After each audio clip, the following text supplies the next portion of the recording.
Livré. Pendant que les gens dormaient, l'ennemi survint et sema de l'ivraie au milieu du blé, dit Jésus dans la parabole. Il parle d'un seul ennemi. La lutte est là. Alors, petits enfants, pères, jeunes gens, je vous le dis, vous êtes forts. Forts de ma force, dit Jésus. J'aime le Père. Et nous, croyant en Jésus, on aime le Père, on reçoit tout de lui, et on a un seul ennemi, le diable. Alors quand on voit quelqu'un de ronchon, on se dit « Quel caractère, ça me fatigue ». On n'est pas là pour le corriger, non.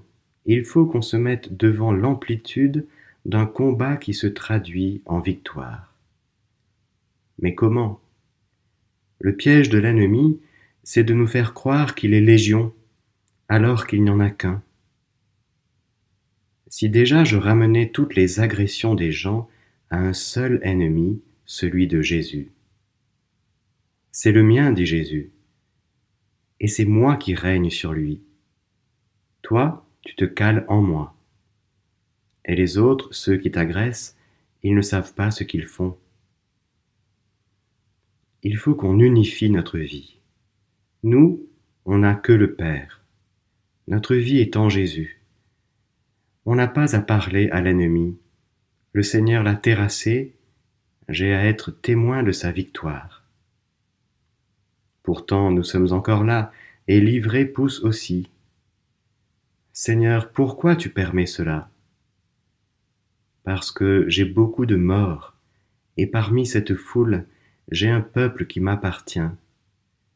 Si toi, tu me donnes 5 pains et 3 poissons, j'ai 8000 personnes qui vont manger.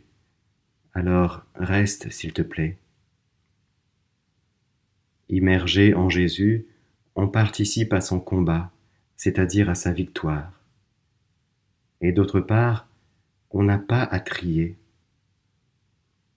Alors faisons attention à ne pas se bloquer contre quelqu'un. L'antipathie, la sympathie, on n'est plus du tout là-dedans.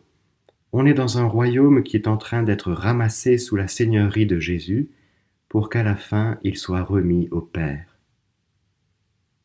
Et le Seigneur lui-même se charge d'envoyer des anges pour que l'ivraie soit triée. Ça nous libère énormément. Je n'ai pas à trier chez mes frères et sœurs ce qui va ou pas, j'ai juste à les aimer.